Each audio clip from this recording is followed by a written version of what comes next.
and I have binged it. We scream when you kiss a lot and go, no, Dax. That's the opposite reaction that he is having. He roots for everyone on the show to kiss. He likes it when people kiss on TV. But he's a very confident man. I can't fake this. I'm so happy to see you. I'm so happy to see you. Okay, I was wrong about this cushion. Yeah, I thought that you would be because your legs, you're longer here than I am. Yeah, this is perfect. But you're perfect length in every way. My memory will be a little bit different about when we first met. And it was in, Alaska. Alaska, yeah. You told me how you and Dax, when you would register in a hotel but wanted some anonymity, you would register under... Holly and Arthur Frobisher. Frobisher. Which is your character from... Damages. Yeah. There's a lot of backstory to this. Damages was the first show my husband and I ever binged. We were obsessed with it. It was all about the Frobisher case, Arthur Frobisher, and you were this big mean villain that was on trial. And your wife's name was Holly. And so when you first started using a pseudonym, even for like when you'd get a magazine to your house, we chose Holly and Arthur Frobisher. And then we booked this movie together in Alaska, and I was so excited to tell you that was my pseudonym. And I said, Ted, I'm checked into this hotel as Holly Frobisher. And I think you went, oh, okay. And in retrospect, I was like, what a crazy thing to tell you. I probably did not live up to the excitement you were having in telling me that, but I don't remember any of it. Poo-pooing it. No, I remember it. I remember it. What did you think of it? Let me just I won't lead the witness. Let me just cut to the chase. Okay. You have always taken such sweet, good care of me. You love me so well. You're always watching out for me. If I'm about to trip, you'll make sure I don't. Body check whoever's in your way. Whatever. You love me so well. I adore you and always will. But whenever I see you, it's like... So you let the sycophanty inside of me slide. Yeah. And once you got to know me, that melted away very quickly anyway. They're never gonna call a train to take us to the bad place. They can't. Because we're already here. This is the bad place.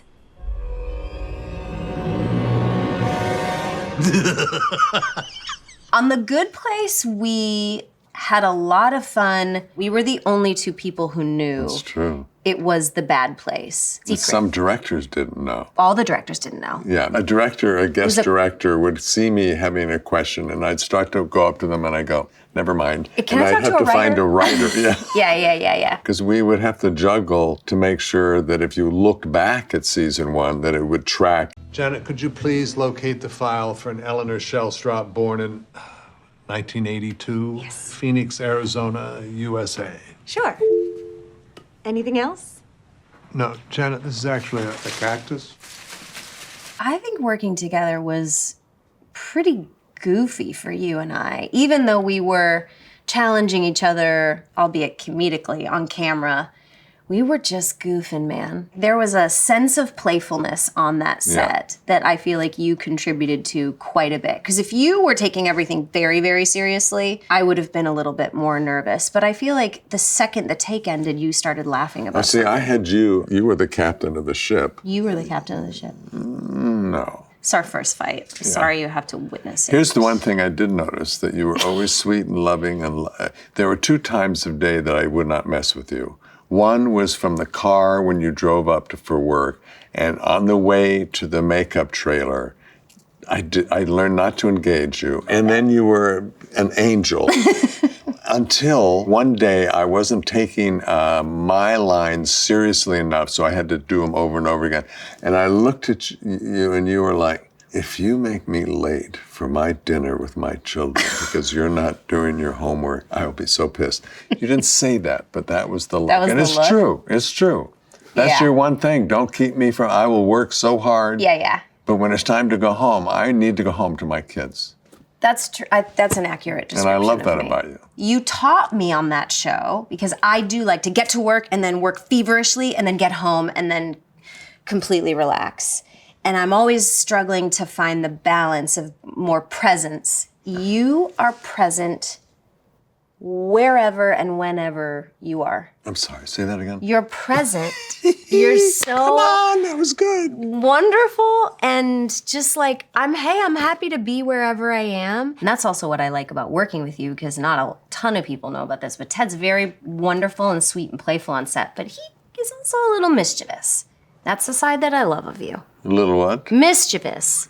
Yeah, give me an example. Do you have one? No, Probably I'm not going to give you an Okay. example, but you're a rascal and you know it. Oh, I am And a- you acting like you don't know it. I It's want to part be a of the rascal. Sometimes when you come up to me and you whisper in my ear, The tickle your ass with a feather kind of Correct. like particularly nasty weather. particularly in nasty weather. Somebody royally forked up. Somebody forked up. Why can't I say fork? If you're trying to curse, you can't hear. I guess a lot of people in this neighborhood don't like it, so it's prohibited. That's bullshit. There were so many alternative phrases that The Good Place invented that I feel like stuck. Not just for us, but for everyone. People still come up to me and say, What the fork? mother forking shirt balls. Yeah, sure. You were the ones that had the censor on you. You know, That's right. I was the demon. Here's what I love too. I love that most people that come up to me are 12, 13, 14, 15-year-old boys and girls who have just discovered it. And they really do watch it because it's funny, it's about something, it's silly, it has fart humor, it's a lesson in ethics. I'm very proud to be part of it. Yeah. I'll tell you my Mike Schur pitching me this story. How did he come to you? I got a voicemail from Mike Schur. Having known him before? I had known him because I had a friend who had an internship in college at SNL. And so I used to go with her all the time, and I was so excited. And I was 18 and I looked 13. Mike was the youngest writer there, so he was probably 20 and looked 16. And we would see each other in the hallways at SNL and noticed that we felt out of place because we looked so young. Right. And a couple times I had talked to him. My husband had worked for him once or twice. We had a couple mutuals, but I'd never gotten the chance to work with him, and I'd always wanted to. And then all of a sudden, out of the blue, I get this voicemail that says, "Hey, Kristen, it's Mike Schur. I have this project I'm thinking of, and I don't know why, but I feel like it's for you. Can you call me back?" And I was so giddy. Wow. So I think I screamed, and I told my husband, I was like, I'm gonna have a meeting with Mike Schur. He thinks he wrote something for me. And That's then we great. went in. It was supposed to be a normal 1 hour meeting, and I think we spoke for like 2.5 hours about the concept and how much I liked it. And I said yes before I read anything, just because I wanted to work for him so badly. I knew you were involved, but then when he told me the plot, there was like 45 minutes of him talking. Literally, I'm not exaggerating, he told me the entire first season, including the surprise ending. And I wasn't 100% sure what I was hearing, but I wanted to be part of it. He was so upfront about the creative process. And he had all of those ethics books and psychology books and all of these books all over his desk. He read every book that we referenced on the show. They were just piles. And then these professors would come in from esteemed universities to talk to the writers about theories we went into on the show. They were Moral on speed dial. particularism. They Yes, had ethics exactly. professors. Utilitarianism, Kantianism. But do you remember, I have a specific moment in my head of right after Mike wrote the pilot, and no one else was attached yet. He was just like, I put something down on paper. I don't think it's gonna change much. Here it goes. And I read it, and you read it, and I said, let's talk when we're done. And we called each other, and do you remember what we said? No. You don't? No. We were both like, huh. I don't know that I get it, but I'm sure it'll get there. Still want to do it? Yeah, I'll do it. Yes, I do remember this.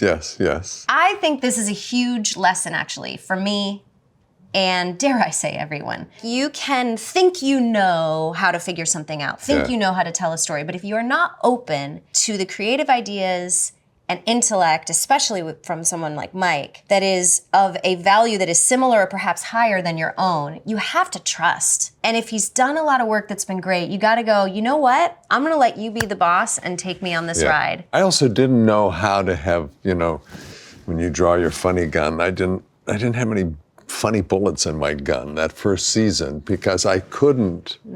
Usually funny is I know something, the audience sees that I know something, then they're amused when I say something to you because we all have this triangle of knowledge. I was two-dimensionally, what you see is what you get, nothing else kind of thing. And I didn't know how to be funny around that. But I remember you were saying, that trust thing. This necklace, my client's family heirloom, has gone missing at Pacific View Retirement Community. You would pretend to be a new resident. You're interested in a tour? We are, and be my source.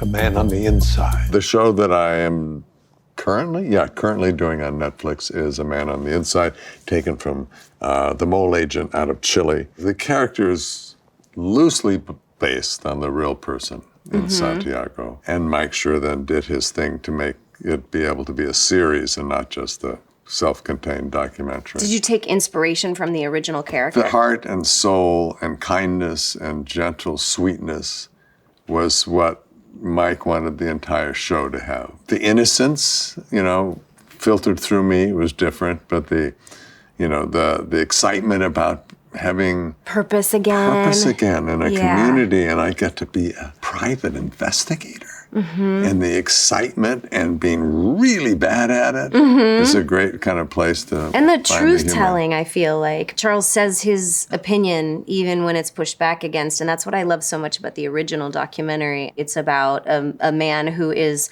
hired to go into a nursing facility to figure out if this woman's jewelry is being pilfered. Comes in, looks for crimes, and finds none, but leaves saying, the crime is that these people are forgotten. The crime is that no one's here. The person who made the accusation that things were happening to their mother never showed up. Is committing the crime. Yeah. And he has the courage to say that, and I think that's part of what makes your show so beautiful. Yeah. There's an Easter egg on the last episode of Man on the Inside. Mike Schur had called me and said, would you come and do one day as an extra? And I was like, sure.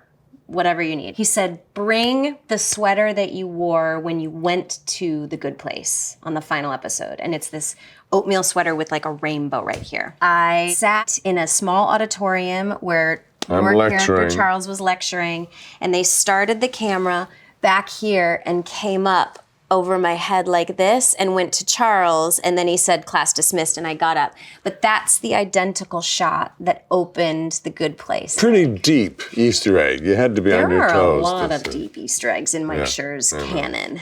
And you? Good job. What are you doing? What's your day job Who, like? me? Yes. We just finished shooting the 3rd season of Nobody Wants This. Mary and I have binged it. We scream when you kiss a lot and go, no! Dax.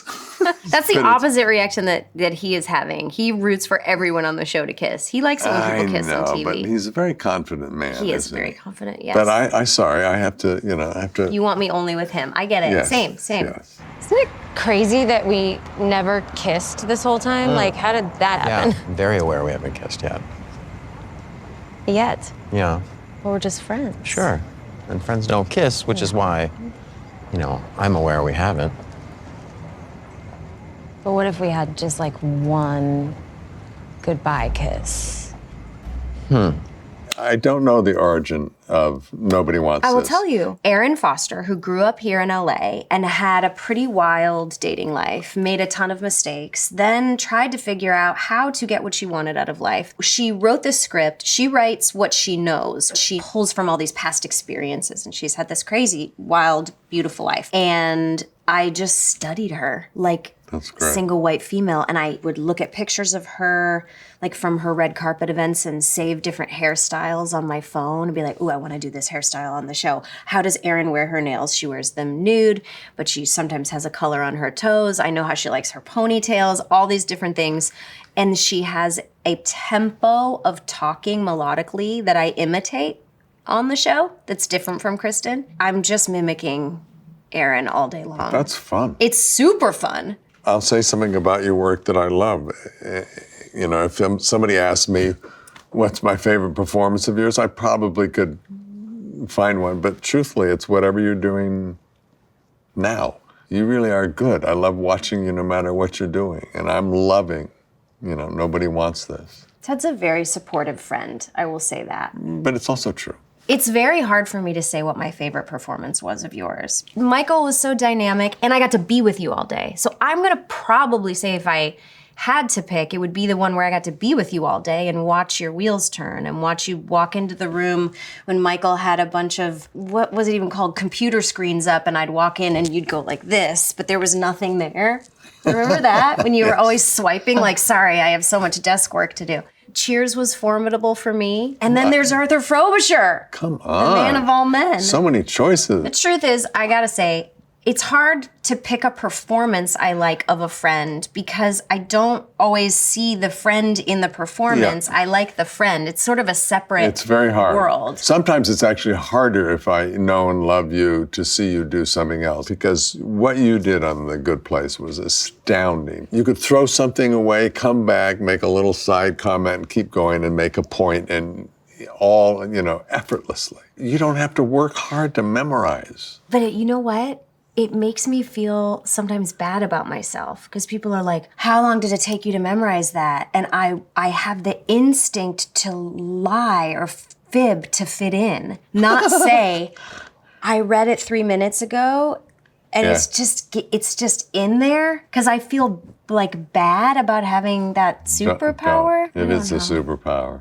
Did you know my lines too, by the way? Yeah.